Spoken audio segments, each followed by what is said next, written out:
ce nouvel épisode de Fan Talk, l'émission qui revient un petit peu sur tous les univers geeks, etc. Hein, où on parle anime, jeux vidéo, films, séries, etc. Et tutti quanti. Aujourd'hui, une émission un peu spéciale.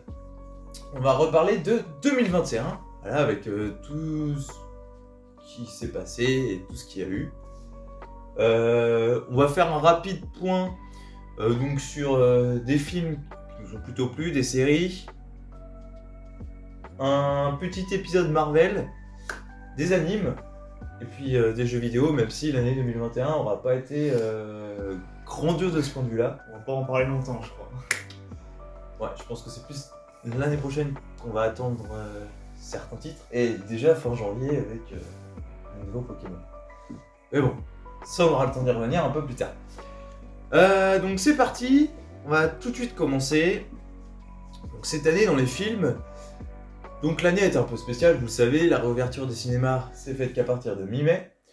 Donc toute la période de janvier jusqu'à mai, donc on a eu beaucoup de films en streaming, donc des films qui étaient destinés au cinéma, qui est finalement sorti en streaming, etc.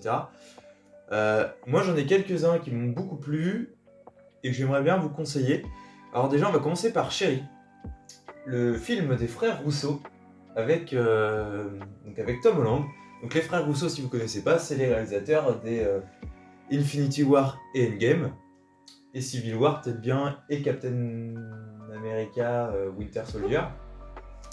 Donc avec Tom Holland en premier rôle, c'est un drame assez psychologique. Au début c'est un peu bizarre, ça parle pas mal de drogue, mais à la fin du film, moi personnellement j'ai eu un petit sentiment, j'avais tout de suite envie de le revoir, parce que mon film il monte tellement crescendo et ça s'arrête pas, il y a un super rythme, donc un bon film. Et c'est un film qui a retrouvé sur la plateforme Apple TV+, une petite plateforme qui n'est pas trop connue, mais qui pour moi à mon avis aura fait l'année. Je pense que c'est là-dessus que j'aurais trouvé mes meilleures séries cette année quasiment. Donc voilà. Chéri. Toujours pour vous parler de SVOD, donc on a eu le film Wonder Woman 1984 qui est sorti directement en VOD, et le film donc dans le DC Universe, on a eu aussi la Justice League, mais la Snyder Cut. Un film que je pense que je vais revoir très bientôt, parce que j'ai envie de le revoir, on va refaire une idée de ce film-là. Donc, Wonder Woman 1984, assez oubliable, moins bon que son prédécesseur, je trouve. Avec une Gal Gadot, ça reste Gal Gadot, hein. Ce côté-là, c'est pas mal, hein. Mais, non, on a des choses un peu cheap, les effets spéciaux sont pas toujours jolis. Bon. Ça, c'est 2021 après. Une réalisation un peu médiocre, et puis une patte façon de la réalisatrice qu'on n'a pas retrouvée dans le film. Elle a même elle-même avoué que la fin, c'est pas du tout ce qu'elle avait prévu.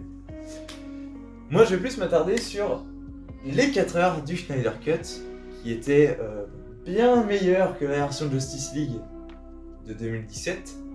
Bien meilleur. D'ailleurs, vous pouvez retrouver une critique sur la vidéo, sur la chaîne YouTube. Voilà, c'était beaucoup mieux, bien rythmé, et ça a beau durer 4 heures.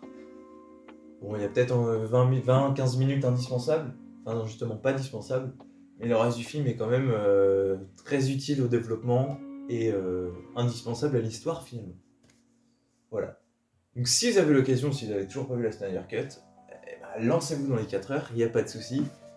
Je pense que vous en sortirez un peu plus comblé de toute façon que totalement déçu. Voilà.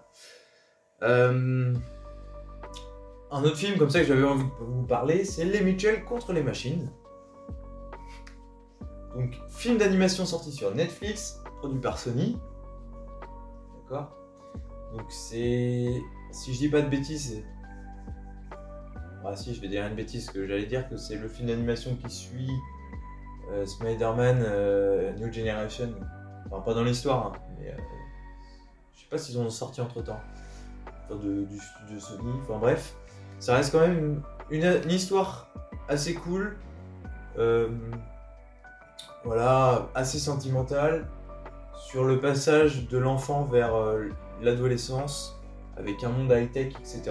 C'était plutôt sympa, et je pense que ça reste un des meilleurs films familiaux à voir encore aujourd'hui. Ensuite, parlons réouverture du cinéma. Voilà, je pense que c'est le plus gros truc qu'on a voulu voir dans l'année et qu'on a eu.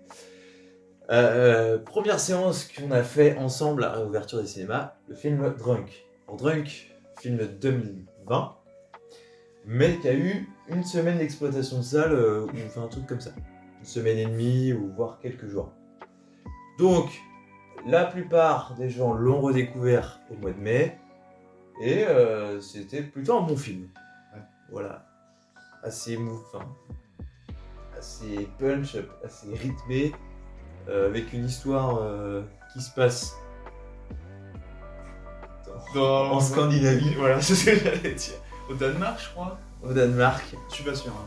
donc avec Mads Mikkelsen, le prochain. Ouais, de ce film-là, là, Ouais. là où ils ont viré l'acteur, là. Oui, c'est ça. Ouais.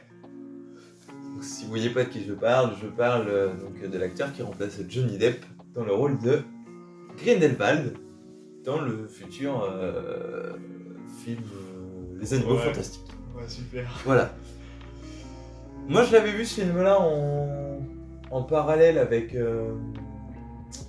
Enfin, je l'avais vu à la maison, de manière pas très légale, mais j'ai quand même beaucoup préféré l'ambiance de la salle. Ça change quand même le truc. Ce jour-là, on a aussi fait donc As-tu les cons. Voilà, bon, pour l'avoir revu récemment, c'est pas non plus la comédie du siècle, hein, de l'année. On gagne les Césars. Ah bon? Ouais, il a gagné les Césars, bon, parce que peut-être. Enfin, j'en sais rien pourquoi exactement. C'est pas forcément le film français que j'ai préféré, mais ça reste un bon film. Bon, après, je vous avoue que j'accroche pas forcément à Albert Dupontel. Ah, Mais il y a mieux dans la filmographie d'Albert Dupontel. Voilà. Est-ce que cet été, parce qu'on va vite fait arriver à cet été, qu'est-ce qu'on a vu très vite fait, Black Widow, bref, The Suicide Squad. le dernier duel, c'est plutôt... Ça, ouais, donc on va arriver à la rentrée, mois de septembre, et c'est à partir de là, de toute façon, je trouve que on a quand même eu pas mal de lourd entre septembre et décembre. Là, il y a eu pas mal de sorties incroyables. C'était sorti qu'on attendait déjà. C'était sorti de toute façon qu'on attendait depuis un moment. Donc, à commencer par le dernier duel, nouveau film de Ridley Scott, qui va parler de deux chevaliers avec un viol, avec 3 fois la même histoire en fait en parallèle, et raconté de points de vue différents. Donc c'est un film à remettre dans son temps, dans son époque, hein, parce que ça se passe quand même au Moyen-Âge. Issu d'une histoire vraie. Voilà, avec Jean de Carouge et Le Louis. On le faucon. Donc voilà, bon film, Très bon film. sujet très bien traité. Voilà, mois de septembre. Mais moi, c'est pas le film que j'ai le plus retenu au mois de septembre. Moi, ce que j'attendais, c'était Dune de Denis Villeneuve. Denis Villeneuve, c'est pas forcément le réalisateur que je préférais jusque-là.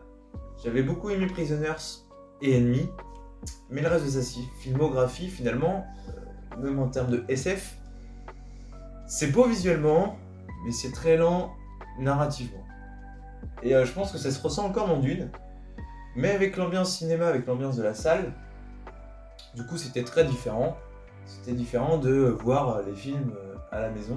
Parce que oui, j'ai découvert Blade Runner 2049, Premier Contact, à la maison. Donc, je suis en train de réfléchir s'il n'y a pas un autre de 2009 en SF. Il y en a un autre, mais je suis incapable de le dire là maintenant. Voilà. Donc, un des meilleurs films de l'année. Oui. Un des meilleurs films de science-fiction de l'année. Peut-être même un peu plus que de l'année, mais bon, après, on va pas se lancer. Et blockbuster aussi, je pense que c'est le blockbuster de l'année. C'est le meilleur. Oui, c'est le sûrement meilleur, c'est le meilleur. Cinématographiquement parlant, oui, c'est le meilleur. Bien qu'il y en a un, évidemment, que... Ah ouais, voilà. On en reparlera peut-être à la fin. On en reparlera sûrement à la fin. Ah voilà, mois de septembre. En octobre, qu'est-ce qu'on a eu? Mois d'octobre, qu'est-ce qu'on a eu comme grosse sortie? Les derniers James Bond. Voilà, qui concluait pas mal l'ère Craig. Ça restait un bon James Bond, mais pas non plus le meilleur. À voir. Voilà. Je pense que on va résumer ça très vite fait. Donc mois de novembre, on a eu quelques bonnes sorties, notamment Aline, que j'ai beaucoup aimé. Qu'est-ce que j'ai vu ce jour-là aussi? Ah non, c'était des films du mois d'octobre que j'ai vu. Ah ouais, Illusion perdue, bon film français aussi. Adaptation d'une œuvre d'Honoré de Balzac. J'ai vu Barbac ce jour-là aussi. Barbac, bonne comédie. Une des meilleures comédies de l'année, je pense. Pas mon film préféré. Novembre. Bon, je pense que c'est là que les choses se gâtent. Personnellement, déjà, j'ai fait je sais pas combien de séances ciné en mois parce qu'il y avait trop de films. À noter, du coup, je pense que sur le mois de novembre, Aline, Encanto, le dernier Disney, moins classique que d'habitude, beaucoup plus version comédie musicale, mais c'était quand même grandiose.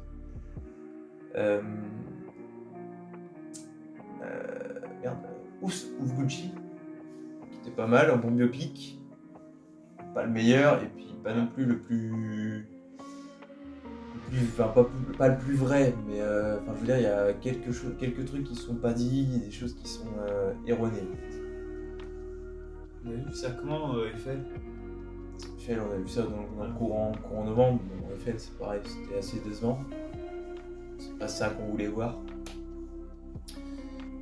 Au mois de novembre, on a aussi eu la sortie de Night in Soho, nouveau film d'Edgar Wright, qui avait réalisé Baby Driver notamment. Moi j'ai adoré, l'esthétique visuelle était incroyable, les deux actrices topissimes, Anya Taylor-Joy reste très très très bonne dans son rôle, bien vu, et la petite Mackenzie aussi.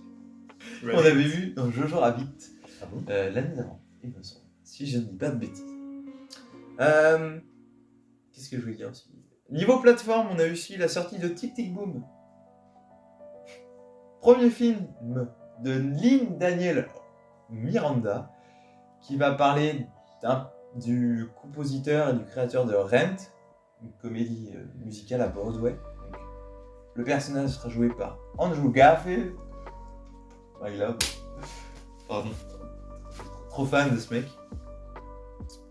Très bon film, très bonne comédie musicale. Ça parlera pas forcément à tout le monde, mais ça peut être sympa de le regarder quand on ne sait pas trop quoi faire. Il faut être amateur de comédie musicale aussi. Voilà, ce qui est plutôt bon. Mois de décembre, pas tant de sorties que ça, mais on a eu pas mal de lourds. Le nouveau film SOS Fantôme, que moi j'ai plutôt apprécié. C'était vraiment cool. Voilà, dans l'ère des deux précédents. Si on oublie totalement le reboot féminin de 2016. Voilà, vous pouvez retrouver aussi une critique sur la chaîne. On a eu donc, plus récemment West Side Story, donc, le nouveau film de Steven Spielberg qui revient sur la comédie musicale de Broadway, inspirée de Roméo et Juliette. C'était pas mal aussi, des acteurs très convaincants, dans une esthétique très bien, et dans un très bon film réalisé par Steven Spielberg. Ça reste la base de la base, quoi, Steven. Et c'est là qu'on arrive, je pense, au phénomène de l'année, avec Spider-Man No Way Home, qui retrace l'histoire de Spider-Man, de Peter Parker, joué par Tom Holland. Encore. Voilà, qui va avoir affaire à quelques péripéties. On va pas rentrer dans les détails, même si je pense que la majorité d'entre vous l'avez vu. Parce que bon, il a atteint quand même des chiffres phénoménales. Troisième film à atteindre le milliard de dollars, je crois, le plus rapidement. Donc voilà, rien que ça, des séances pleines tout le temps, et qui aura eu de l'impact sur Matrix 4 et Tous en scène 2, qui sont les deux bons films de la fin de l'année. Voilà. Donc vous l'aurez compris, et encore, on n'a pas parlé de Kingsman First Mission qui sort demain au moment où on tourne la vidéo. Donc vous l'aurez compris, cette année 2021 a été quand même pas mal chargée, surtout après mai. Et ouais, il y a quand même pas mal de chances de programmer. Là, quand je regarde un petit peu le calendrier 2022, il y a beaucoup moins de choses qui m'attirent. On va pas se mentir que je vais sûrement passer un peu moins de temps sinon. Quoique étalé sur l'année, peut-être pas. Mais... Objectif, t'emmener plus. Yes. Ou pas, on verra. Donc voilà, fin de la section film. On va passer aux séries à voir. Wow. Voilà, donc on va... De toute façon, ça va être surtout moi qui regarde des séries, donc c'est surtout qui vais parler encore une fois. Je préviens qu'à part les séries Marvel, j'en ai vu aucune. C'est possible. Un truc. Donc, commençons. Moi, j'ai tout de suite envie de vous parler d'Apple TV+. Non, surtout trois séries qui m'ont beaucoup plu. Ted Lasso, que j'ai découvert en début d'année. Et avec grande joie que j'ai regardé la deuxième saison, là, au mois d'octobre. Fuck off, Thierry Henry. Bref, c'est une vanne dans la série qui est très très drôle. Il y a un des coachs, il voit Thierry Henry partout. C'est très très drôle et Thierry Henry il arrête pas de critiquer et c'est très drôle. C'est très drôle. Série avec bonne humeur, où on rigole beaucoup, des gags très souvent, les acteurs sont formidables. Si vous l'avez toujours pas vu, vous êtes fan de foot, foncez. Même si vous n'êtes pas fan de foot en général, foncez parce que je pense que c'est une série qui va rester dans les mémoires un petit moment parce que c'est quand même grandiose. Deuxième série de la plateforme qui est sortie elle beaucoup plus tôt, la série Servant. Voilà, avec une future saison 3 là qui va sortir en janvier. C'est la série créée par M. Night Shyamalan qui a sorti Old notamment cette année aussi. Une petite série d'horreur, on retrouve Rupert Grint. Ron Weasley, si vous savez pas qui c'est. Je m'attendais pas du tout à le voir dans la première saison, et putain, c'est un bon acteur quand même. Il est pas mal. Non, série plutôt cool, avec une ambiance assez bizarre. Même si la saison 2, j'ai moins retrouvé ça par rapport à la première. Mais ça reste un show de très bonne qualité. Et j'ai hâte de suivre la saison 3 du coup au mois de janvier. Dernière série sur la plateforme qui m'a le plus plu, parce qu'il y en a eu plein d'autres, parce que la série a quand même donné beaucoup de séries cette année. La plateforme a donné beaucoup de séries cette année, pardon. Et bon, il y en a d'autres que j'ai bien aimées, mais qui m'ont moins marqué, et d'autres, je suis tombé totalement à côté, par rapport, par exemple, Fondation et Invasion, là, dernièrement. Deux séries que j'attendais beaucoup cette année et qui m'ont un peu déçu. Mais on va parler, du coup, de Morning Show. Donc, une série qui parle télévision, qui parle viol, le mouvement MeToo. Voilà. C'est cool, c'est profond. Ouais, la série elle est cool. Non, la série est cool. Non, les thèmes abordés sont assez graves. Hein. Mais c'est une série qui est très d'actualité, qui a des personnages incroyables, joués par des acteurs incroyables. Jennifer Aniston et Reese Witherspoon, un truc comme ça. Voilà, Jim Carrey aussi, qui apparaît dans cette série, et c'est sympa. Voilà, je pense que c'est une des séries à voir pour sa culture. C'est peut-être un peu énorme comme je le présente, mais c'est à voir, je pense. Donc si on revient sur d'autres plateformes, cette année on a eu la possibilité de voir la dernière saison de The Undead, la saison 7 sur Netflix en France, parce qu'elle est sortie l'année dernière aux États-Unis. Fin assez décevante, je vais pas te cacher.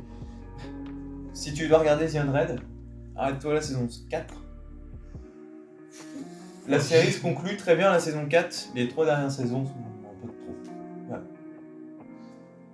The Undead. Une autre série que je pense qu'il faudrait que je revoie, c'est la saga Grisha. donc Shadow and Bone, sur Netflix aussi. Une série d'heroic fantasy. Donc on n'est pas au niveau de Game of Thrones, on n'est pas au niveau du Seigneur des Anneaux, mais ça fait le taf. Même si je trouve que l'action elle est difficile à suivre, parce que en fait il y a plusieurs lieux, mais on ne sait pas trop où ça se passe. En fait on a du mal à bien voir où c'est situé. Avec les livres, il y a une carte, et je pense que à lire les livres c'est plus simple de s'imaginer où se passe l'action et de bien visualiser où ça se passe. Là dans la série c'est un peu brouillon. Bien évidemment, il y a une dernière série qui m'a quand même beaucoup tout plu. Pierre, c'est une série animée Arcane. Ouais, mais on n'est pas sur une animation japonaise. Ah ouais. Je vais en parler maintenant, on va parler d'Arcane. Voilà, nouvelle série Netflix encore. Très très bonne série. Voilà, avec une animation incroyable. Donc, un scénario qui revient sur l'histoire de League of Legends et de ses personnages. Ok. Je savais pas. Ouais. Non, Ça fait le tour. Ouais, mais je sais pas, je me suis pas intéressé. Et surtout, une BO d'incroyable. Merci Imagine Dragons pour ce petit générique et muy caliente. Bon, la caméra a coupé avant. Je chantais le générique. Voilà, petite parenthèse. Alors, est-ce que tu as des animes à nous recommander, mon cher Rémi? Yes. Alors, à savoir aussi que 2021 est égal aussi pour moi pour mes premiers animes. Enfin, ou en tout cas les premiers que je regarde vraiment. Redécouverte de certains. J'ai dû en voir 6, 7, peut-être plus, je sais pas. Hein. Voilà, quelques-uns que je suis encore en train de regarder, d'autres que j'ai déjà terminé. Donc voilà, est-ce que toi tu as des recommandations par rapport à ce qui est sorti en 2021 Sachant que j'en ai une aussi. Alors déjà, je vais commencer par une petite déception. Ce qu'on appelle une sortie sur Netflix, Beastars, la saison 2. Déjà, la saison 1, je trouve que l'animation elle est un peu bizarre et l'histoire est parfois... en gros, t'as plusieurs espèces d'animaux et qui prennent la place d'humains, ou c'est confus, tu vois. Et je trouve que ça va trop dans le... C'est trop le bordel à la fin. Et j'ai même pas fini tellement... Je crois qu'il me reste 2-3 épisodes, j'y arrive pas. C'est... on développera pas, mais c'est comme l'attaque des titans. Ah non, alors là... Sinon, là du coup, sur ce que je suis plutôt recommandé, déjà il y a la dernière saison de My Hero Academia, la saison 5, que j'ai pas vu. Que j'ai pas terminé encore, parce que je prends un peu mon temps. Je redécouvre, j'aime bien, à chaque saison, j'aime bien regarder, revoir l'anime, voilà, revenir du début, parce que je trouve que l'histoire de My Hero Academia, elle est trop bien. Tu voudrais faire ça avec One Piece aussi? À chaque arc. Yes. J'ai vu 10 000 épisodes. Ouais. Non, mais franchement, non, il y a des ouvertures, il y a de nouvelles possibilités. On sent que ça commence à devenir la merde et c'est trop bien. Enfin, pas pour les héros, mais c'est plutôt bien. Donc, moi je l'ai pas du coup vu encore, je me suis arrêté à la saison 4. Mais ouais, My Hero Academia c'est quand même pas trop mal, on va pas se mentir. Sortie 2021 Demon Slayer. Ouais. Alors, déjà, je crois que Demon Slayer, j'ai regardé cette année, je crois début d'année, la première saison, qui est masterclass évidemment.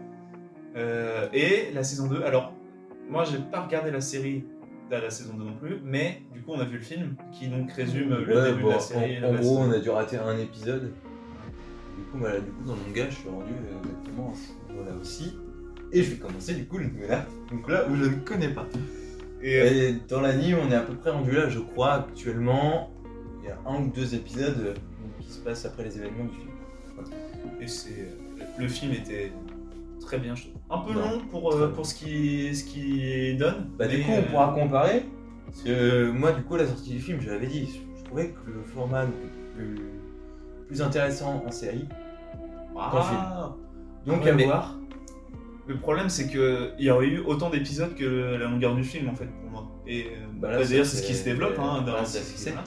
Et c'est le problème, tu vois, t'as pas non plus énormément de choses à dire.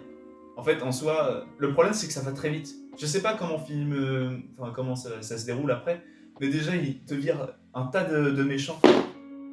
Oups. il te vire un tas de méchants d'un coup, genre en mode vous êtes pas assez fort, on vous dégage, hop, on donne des pouvoirs à une lune, hop, et ça met un film genre de 2 heures pour être terminé, la moitié de la saison 2 du coup, pour que ce soit terminé. Tu fais, Oh non, ça fait un quart, hein, ça fait que 7 épisodes hein, sur les 20... Ah oui, ouais, mais. Bah, et dans C'est- donc, le manga, ça fait que 2 tomes. Hein. Et Que c'est- de toi. Ah ouais, mais C'est quoi, c'est 14 chapitres, en gros là, Ouais. mais ça va... Dans le film, il y a beaucoup... Enfin, dans le manga, ça va encore ça va beaucoup plus vite. C'est-à-dire, il y a des scènes d'action où... De toute façon, c'est normal. Hein. Tu vois, l'instant où il meurt, enfin, du coup... Salut. Non, Qui ça qui tu vois ce que je veux dire. Mais, Oui, je vois, oui. Au moment où il faut trouver la tête du train, Ouais. il se coupe la tête... Mm. Bah, dans le manga, ça va beaucoup plus vite, alors que dans le film, t'as l'impression que ça a pris beaucoup plus de temps. Même le moment où Rengoku s'occupe des 5 derniers wagons et puis Zenitsu des 3 premiers, bah, dans le film, on avait ces actions-là. Dans le manga, du coup, on voit pas tout ça. On suit directement l'histoire de Tanjiro. Est-ce que je vous résume ça parce que je viens de lire le manga, parce que je me rappelle plus des films? Oui. Non, mais bon, à revoir, je pense que... Bof, du coup, ça me fera troisième visionnage, troisième troisième fois que je vois l'histoire en fait, avec le film, avec le manga et du coup avec la série. Je vais pouvoir faire vraiment un comparatif. Je pense entre que les trois. Entre le film Et la série, je ça pense qu'il n'y va aura pas gros changement parce que le film faisait déjà 2h10.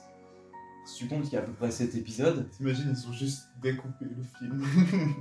bah je pense qu'on n'en sera pas loin. Je pense pas. Donc voilà, bref. Demon Slayer, ouais, c'était pas mal sur le niveau de l'animation. Et ça fait déjà 2 fois qu'il me fait. C'est vrai. Et du coup, je vais juste parler d'une dernière série, puis j'ouvrirai sur un autre truc. Mais... Du coup, Fire Force, qui est d'ailleurs, la dernière saison est sortie l'année dernière, et la première saison dans l'année d'avant, en 2019. C'est mon coup de cœur de l'année, franchement. J'ai découvert ça cette année, et... Waouh, c'est trop bien. En vrai, oui, bah en gros, c'est l'histoire de super pompiers, voilà, qui combattent le feu, par le feu. Ah. Non, mais c'est compliqué à expliquer, mais en vrai, la série elle est trop bien, je trouve. Et non, c'est aussi beau. Les personnages, je trouve, qui sont bien développés. T'as vraiment beaucoup de points positifs et t'as un opening de feu ainsi qu'un anime. En vrai, et je me dis que la plupart des animés qui sont pas, enfin, même si Fire Force c'est encore très mainstream, c'est-à-dire que tout le monde, enfin beaucoup de gens en parlent. Je les découvre en fait qu'avec les openings ou les trucs comme ça que t'écoutes, tu fais attends, et lui il est classe, vas-y je regarde l'anime. Et j'ai fait ça plusieurs fois et ça a été souvent une bonne chose. Et du coup, je voulais ouvrir sur un truc. Du coup, je pense que là, je regardais, j'avais 2-3 séries de romance à parler, mais est-ce que ce serait pas plus simple que je fasse un épisode spécial sur juste les romances? Parce que c'est vrai que j'en regarde pas mal en ce moment. Il n'y a pas de raison à ça. Et, et en vrai, j'ai beaucoup d'avis à donner parce qu'il y a quand même des différences et des ressemblances sur certains et c'est quand même des animés qui sont assez attendus, je trouve. Donc je pense que je vais plutôt en faire dans un autre épisode parce que là, ça pourrait... Si tu veux, hein, tu pourrais même faire un fan talk tout seul. Il n'y a pas de souci. Yes. Une critique quand tu vois comment tu fais. Moi, je voulais vous parler de Jujutsu Kaisen. Oh, putain, Oula, j'ai du mal à le dire. compliqué. Donc, anime sorti cette année, en 2021. Oui. Enfin, début 2020 et fin 2021. Donc, qui suit le personnage de Yuji, voilà, donc qui va manger un doigt de Sukunai, je crois. Ah, ça fait un moment que j'ai lu l'anime, hein, je suis plus du tout. Faut que je relise là, je vais me remettre dedans un peu. Et bref, il va être habité par ce démon, enfin, voilà, cet esprit. Et puis, du coup, il va rencontrer un maître qui va avoir le tuer dans un premier temps, mais finalement, Yuji fait un bon réceptacle et donc est capable de retenir le démon en lui. Il n'y a pas de souci, tu vois. Et Pas de souci. voilà, ça parle d'occulte, ça parle le thème assez nouveau, l'animation est assez belle aussi. Voilà, je vous conseille, même si c'est pas non plus l'anime que j'ai préféré, loin de là, ça reste quand même assez bien. Voilà. Bon, bah, on fait le tour en anime, je pense. Après, il y aura des sorties 2022 qui sont un peu attendues, mais on va pas trop en parler. Voilà, je pense que on a fait le tour de cet épisode, ça y est. Yes. Un épisode de quasiment 1 heure, mon pote. Wow. C'est long, hein. Voilà, mais on avait beaucoup de choses à dire. Après, forcément, hein, c'était le bilan de l'année 2021. Même si c'est pas un bilan incroyable qu'on a fait, on est parvenu sur tout ce qu'il y avait à voir, tout ce qu'on avait à regarder. Ta vidéo, elle fait 30 minutes, quoi. Fois 30. Ouais, non, c'est pas... Ça fait vraiment 5 heures ta vidéo si tu vas reprendre tout ce que tu as vu cette année. Ah oui. Ça a pas de... Vis-à-vis des films, dans quelques jours sur la chaîne, il y aura mon top 10 avec un invité spécial. Voilà, donc on avait parlé dans la vidéo de fin de calendrier de l'Avent. Je vous conseille d'aller voir d'autres projets qui sont déjà sur la chaîne, notamment Dragon Ball, qui a vraiment pas fait beaucoup de vues. Bon, si vous êtes arrivé jusque-là, Champion, mon frère. waouh! Je pense que pour le nombre d'abonnés, etc., j'espère que ce format explosera un peu plus tard. Sur YouTube, je pense qu'il faudrait mettre du chapitrage. Surtout. Ouais, c'est ça. Donc on va faire dans les petites descriptions. Bam, t'as le code. Mais voilà, c'était le 2e épisode de Fan Talk que je vais peut-être... Enfin, peut-être que vous découvrirez en podcast dans quelques jours, quelques semaines, dans quelques mois. Et vous vous direz, waouh, bah en fait, c'est plutôt intéressant. Et bah, venez vous abonner à la chaîne YouTube pour ne manquer aucune des vidéos. Et puis, bah, surtout au podcast, si ça vous plaît. Parce qu'on aura l'occasion de faire d'autres vidéos dans ce format. Et de discuter comme ça autour de l'univers geek. Voilà, geek. Ah si, on n'est pas revenu sur notre partie jeux vidéo. Moi, elle va s'arrêter très rapidement à Metroid Dread. Un jeu que j'ai beaucoup aimé, dans la même veine que les zones Metroid, sans être pour autant un copier-coller, ça changeait pas mal. Opus plutôt intéressant. Voilà, mais c'est quasiment le seul. C'est la seule sortie de l'année auquel je joue. Non, mais quoi d'autre? Pokémon Snap. Mais... Pokémon Snap, auquel je n'ai pas beaucoup joué. Et toi, t'es allé beaucoup plus loin que moi. Ouais, mais c'est vrai que ça s'épuise un peu rapidement quand même. Le principe, ouais, c'est un peu toujours la même chose. Après, ouais, mais c'est assez court tuning, c'est assez. Faut que tu refasses plusieurs fois les mêmes trucs. Non, c'est lourd. Non. En fait, c'est bien quand t'en fais plusieurs fois. Sur une semaine, tu fais une fois. Ouais, c'est mais, ça. Voilà, c'est vrai qu'au niveau jeu vidéo, on n'a pas. On attend la PS5, parce que j'aurais voulu. Mon Miles Morales, ça fait déjà un an qu'il est sorti. Oh, la vache! On a toujours pas joué à ça. Et ça se trouve, il y avait des références à Miles Morales dans le film, mais on les a pas compris. Mais il y en a une. Miles Morales? Ah oui, effectivement. Bon, bref, voilà, je vous l'avais dit, niveau jeux vidéo, c'était pas incroyable. J'espère que l'année 2022 sera un peu plus sympathique de ce point de vue-là. Zelda Breath of the Wild 2. Je pense pas qu'il sortira l'année prochaine. On verra. Bon bah. Voilà, ça c'est une fin de vidéo. Et puis on se dit à très bientôt. Voilà pour de nouvelles vidéos sur la chaîne Les Bêtises.